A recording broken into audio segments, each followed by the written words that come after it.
Showtime, so nakakasama ko si Ann Curtis pumunta kami ngayon ko na patunayan na pag maganda ka at gwapo ka, mayaman ka, pag pangit ka, mahirap ka.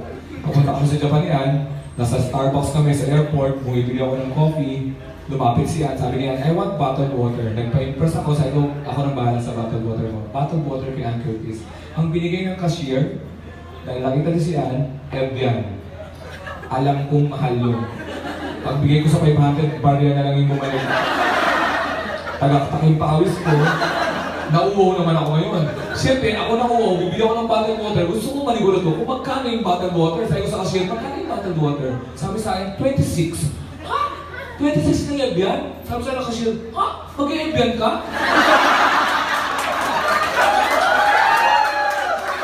Ano ibigay mo sa akin? Ito, Nature Spring. Pagdating namin sa Japan, ang ganda sa Japan. Ang linis, ang mabait ng mga tao. Pag-diretso namin sa hotel, yung hotel sa Japan. Ang ginagawa ng mga Pinoy pag dumarating sa mga hotel, pumunta sa toilet, kinukuha yung shampoo, conditioner, lalim sa bar, patawag sa reception. Pero yung kanina tatlong set, mabilis kami gumamit eh. Nakakita ko sa hotel sa Japan, Shiseido. Shiseido, yung malaki. Hindi ko agad maneno, ang laki pa ng mukha ko. Para ang ginawa ko, lumabas ako, bumili ako ng ziplock, hating gabi na. Lola. Ang bilib ako doon ng CR. Pagbukas mo ng CR, umaangat ka agad yung umagat ka agad yung toilet. Tapos pag umupo ka, umiinit yung upuan. Dito pag umupo ka, iinit yung ulo mo eh. Saka yung pindut, ang daming pindutan, high-tech. Pag pindut mo to, may baba mo. Pag pindut mo, may aalog mo, massager. Pero ang pinakagusto ko doon, yung bidet. Paglabas ng tubig, alam na kung saan tatama. Nagsako sa butas. 3 oras ako naghugas. Pinistog ko yung pagkalalaki ko. Kahit pinaka-adjust ko, sumusunod yung tubig eh. Natutulog na ako, gumagawang pa yung tubig eh. Ang saya, ang saya. Hindi ko lang talagang nasa Malaysia ako. Iba talaga ang Pilipinas. Sa Malaysia, pag nagsapunta sa public toilet, 2 ringgit, ihi, tae, 2 ringgit. Iba ang Pilipinas. Iba ang presyuhan natin sa mga... Pag nag-CR ka dito, 5 piso ihi, 10 piso tae. Mas mahal ang tae sa Pilipinas. Biruin mo, 10 years ago, piso lang siya. Ngayon, 10 piso na siya. Dahil pa niya ang Bitcoin. Kung nag-invest ka sa tae, ang yaman mo na ngayon. Awang-awa ako sa supervisor sa loob ng CR na yun. Paano pag may umiit, tapos naihi? Sisili pa siya itang ka, 15 yan ha?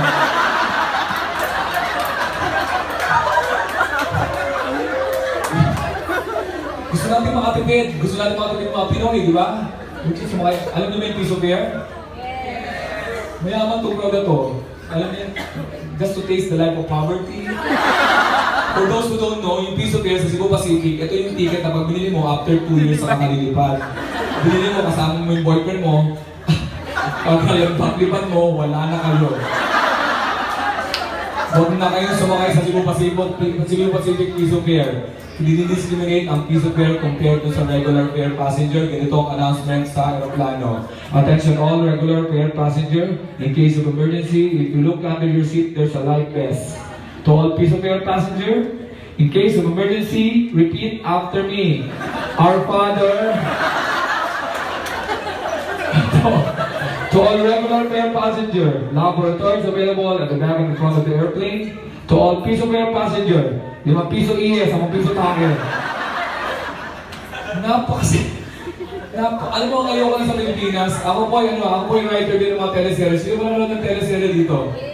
Yan, okay, mga hindi nanonood, balod kayo, marami kayong matututunan sa teleserye namin. Ang una niyo matututunan, pagpapait sa iyo driver mo, siya ang tunay mong ama.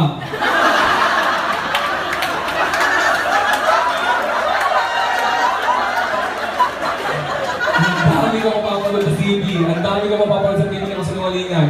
Inis na inis ako sa commercial ng Sunmig Light. Hanggang ngayon, walang pinapakitang lasing.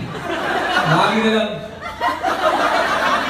Si Sam Pinto, lasing, nag-swimming, umahon, may dalang Sunmig Light, sexy pa rin ang lakad, hindi totoo yun.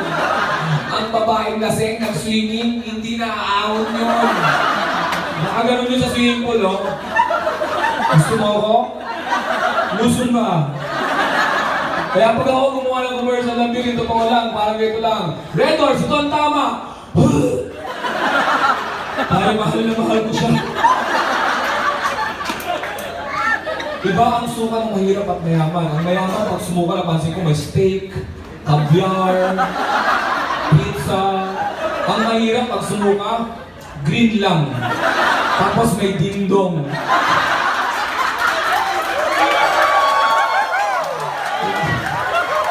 Ang hiwaga ng dingdong, no? Kahit anong nguya mo, wala yung green peas. Ang nguya mo, kahit durog na durog, paglabas na, buo na naman. Ang Transformers ng mga pulutan.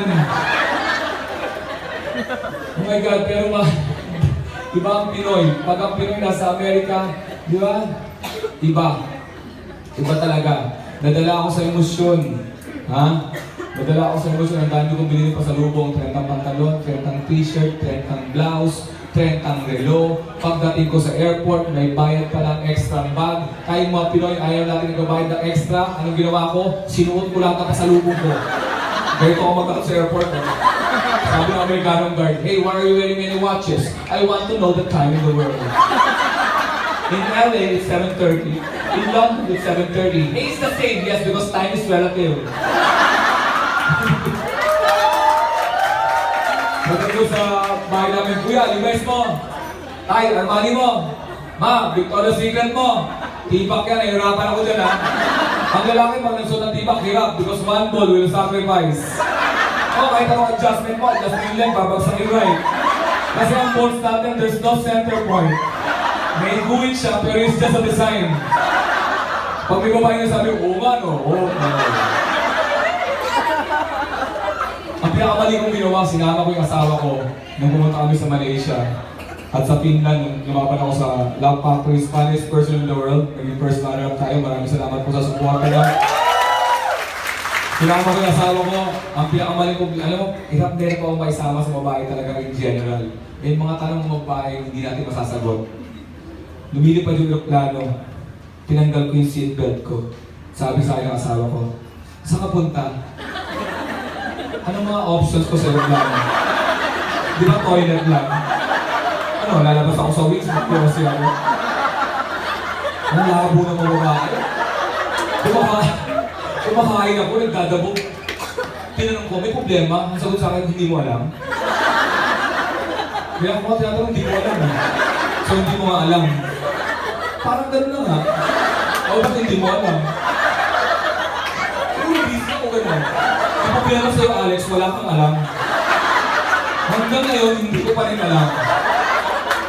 Kayo, baka alam nyo. Nilaya ako sa restaurant para mag-sorry. "Boy, kain tayo. Ano gusto pagkain?" Kahit ano. Umorder ako. Pagdating ng pagkain, sabi sa akin, "Ba't ito in-order mo?" Kahit ano. Kahit ano, wag lang to. Wala ka talagang alam.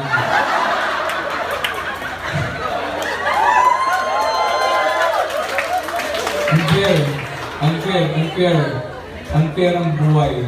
May lamang talaga ang babae sa atin. May magagawa ang dalawang babae na hindi magagawa ng dalawang lalaki. I've already admitted that. Bakit? Ang dalawang babae, naglalakad sa mall, pwedeng magsubuhan ng ice cream, ang ganda tignan. Girl, ito mo yung strawberry ko. Ang sarap, ha? Dalawang lalaki, subukan nyo. Tatadyakan ko kayo. Ano tinulog yung strawberry? Sarap, ha? Sa Boracay, itong dalawang babae na ito, pwedeng magabulan ito na naka-two-piece. Ang ganda, magawa sa bed. Girl, ano ba? Subukan yung magabulan.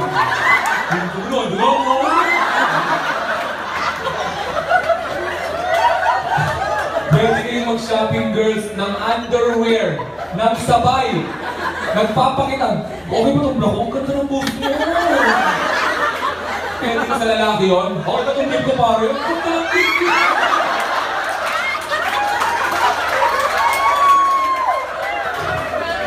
Lamang ang babae, we have to admit, ako pagkaaway ko ang asawa ko, pag umiyak ang babae, ibig sabihin, tigil na yung away kasi nasasaktan na ang babae pag umiyak. Wow, advantage! Baliktarin mo, lalaki ang umiyak, anong ibig sabihin? Guilty! Ba't umiyak? Guilty ko!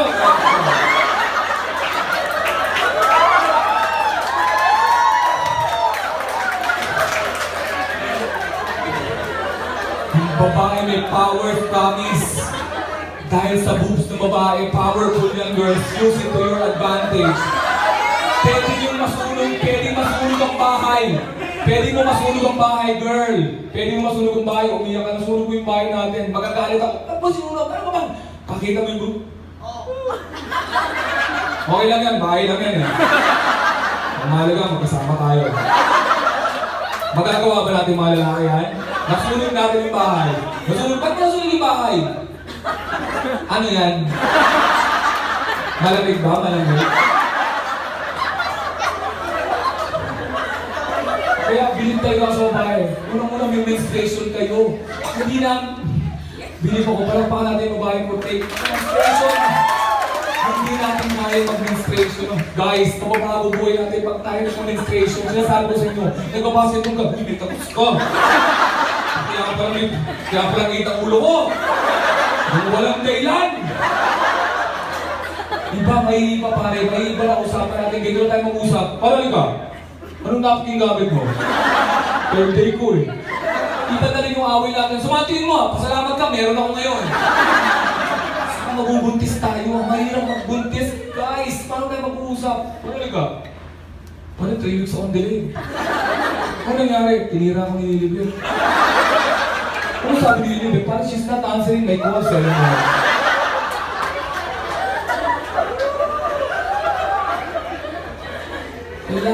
I'm married, nako. Lagi kong namumblema ako sa mga babae pare. Nagpapasimula sila lagi ng gulo. So mga married couple dyan, kung may mga kayo, pag-isipan nyo. Nanonood ako ng TV. Sunday, it's peaceful. Papasok yung asawa ko, may dalang-dalawang sapatos. Sasabihin sa akin, ano mas bagay sa akin? Itong red shoes o yung black shoes? Sabi yung red shoes. So hindi bagay itong black. Ang tagal ko na sinusuot ko. Ba't ngayon mo lang sinabi?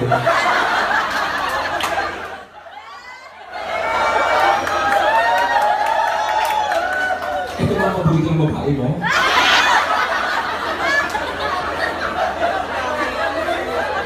Ganyan mo yung asawa ko, sese namin, tatawanan kami, pinakita yung trainer ng ika-ay na utos. Nagbag.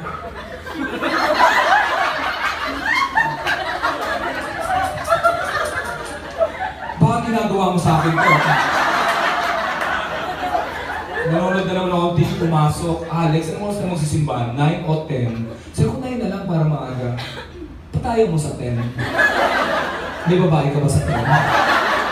Kaya naguto na ako, nag-research ako ng mga potential question ng asawa ko. Hindi na ako nanonood ng TV, inaabangan ko na lang siya kung nekas na yan. Pagpasok niya, ang tanong niya, Alex, mahal mo ba ako? Ang galit. Sabi ko, oo naman, mahal kita. Okay, may follow-up question ako. Halimbawa, hindi tayo nagkatuluyan. Nagkaroon ka ng asawang iba. Mahal na mahal mo siya. Naglalakad kayo sa mall. Nasalubong mo ko. Magkakagusto ka ba sa akin?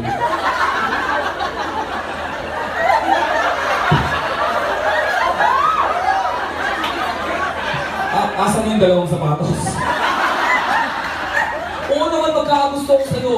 So kahit may asawa ka na, magkakagusto ko pa sa iba, hayop ka talaga. Pinitest lang kita.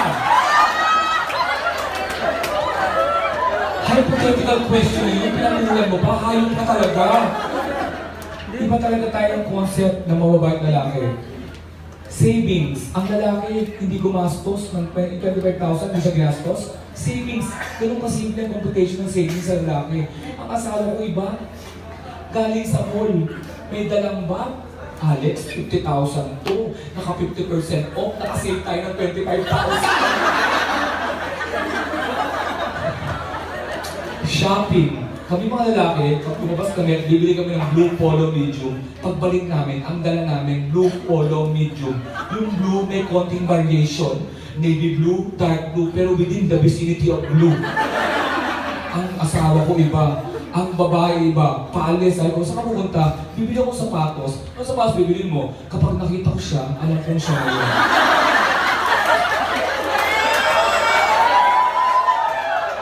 3 hours later, bumalik, may pantalon, may blouse, may pabango, may 3 kilong manok. Sabi ko, asan yung sapatos? Alex, hindi pa ito ang panahon. Total mature naman tayo dito. Ito ang magiging payo ko sa inyo, guys. Pag married or not married, pag nagsisex kayo ng ganito, tigilan nyo na yung relasyon nyo, please. Sira pala bubong natin ha. Kailan pa yan? Gusto mga bata, tigilan nyo na. Ayoko nagsisex kung may pumasok na butike. Nako, mas pumasok na butike. Anong mali? Anong mali? Guys, I know you're going to office every day, and thank you for inviting me here. Palakpakan naman para masaya tayo. Alam mo, bilib ako sa Willis Tower. Ito ang pinakamahirap ang transaksyon sa lahat ng buhay ko. Ang dami kong pinasang papeles para na makapag-perform dito. Gusto ko makausap yung kausap ko sa telepono. Bisit na bisit ako sa kanya. Para akong kriminal. Ang dami niyang iniisa ay papeles. SSS, PIR, wala nila, may certificate, Sus Mariosep. Pero ito naman ang kagandahan dito sa kumpanya na to. Dati kinuha ko ng St. Peter. Ang bayad 50% down pay, ano yung cash, 50% items. Hirap na hirap ako iuwi yung kabaho. Kinakalat ka doon sa sistema.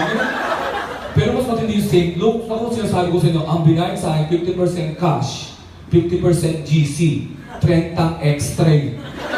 1 month expiration. Araw-araw ako nagpapa-extra. Buti kayo ang binayad sa akin, cash. Maliit pero cash. Gusto ko lang mga tawag sa kausap ko na hindi ako kilala. Hindi talaga kilala. Sino ba kayo? Baka pwede bang ano lang? GC na ng Starbucks? 2,000 expiration mami ang gabi. Ano, magkakapi akong 3 galon? Yung mga sticker, kasama ko yung mga sticker. Dumanda rin turista pero, natutuwa ako dahil alam ko, nahihirapan naman sa Pilipinas pero itawa lang natin ito mga kaibigan. Yung nawala yung Uber, nagolo ko na naman yung Uber ngayon. Alam mo yung gusto ko sa Uber, yung Uber sa Grab, hindi naman yung service nila eh. Yung gusto ko yung application, yung pag nakakuha ka ng kotse, susundan mo yung kotse, tapos tataan sa bahay mo, lalagpasan ka. Ang tanga-tanga mo!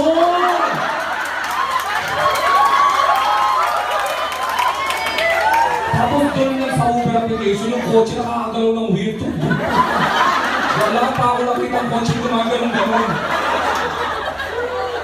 Kaya pagsakay pa ng shota mo siya, manong naman eh. Dumaan na kayo kanina eh. Nag-taxi ako, gusto kong bigyan ng chance ng taxi mga kaibigan, wala silang pagbabago.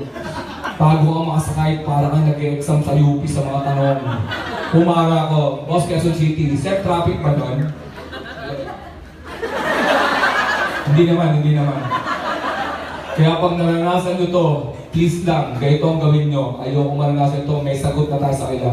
Pag pumara kayo, no, Quezon City, Sir, papunta akong Alabang eh. Ganun ba? O sige, punta na yung Alabang. Ako na lang mag-a-adjust. Matagal na ako hindi nakakapunta dyan eh.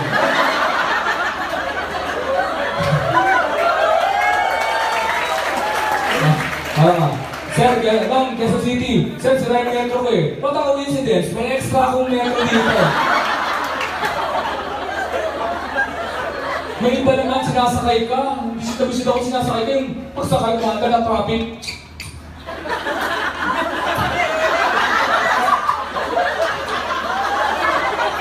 No, pasensya na ha. Hindi ko naman nakalala mo dahil ako kayo sa buhay ko. Tinisin nyo na tulad ng pagtitiis ko sa amoy ng taxi nyo. Standard ng amoy ng taxi dito. Alam mo yung amoy ng taxi dito? Alam mo yung tutang hindi natuyo? Nilagay mo sa drum, tapos may nag-basketball na kuya mo, hindi natuyo, ihalo mo doon. Tapos paarawan mo, takpan mo, tapos 3 oras, gumuunang singaw, ganun yung amoy ng taxi. May ibang taxi naman, pag sumakay ka, bababa ka na 100 yung binayad mo. 75 yung metro, walang panukuli. Huwag kayong bumaba. Ubusin niyo yung sukli sa loob. Doon kayo maglaba, doon kayo mag-sex, doon lahat. Magtawag kayo ng kapitbahay, tara! Malamig dito!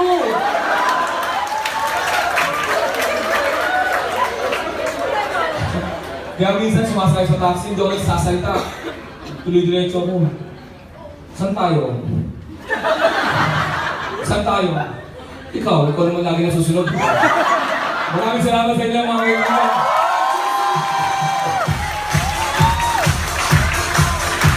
me, I would like to apologize. Hindi talaga ito yung boses ko. Hirap na hirap yung boses ko. Pauso ako ngayon. I've been doing a lot of stuff. Please support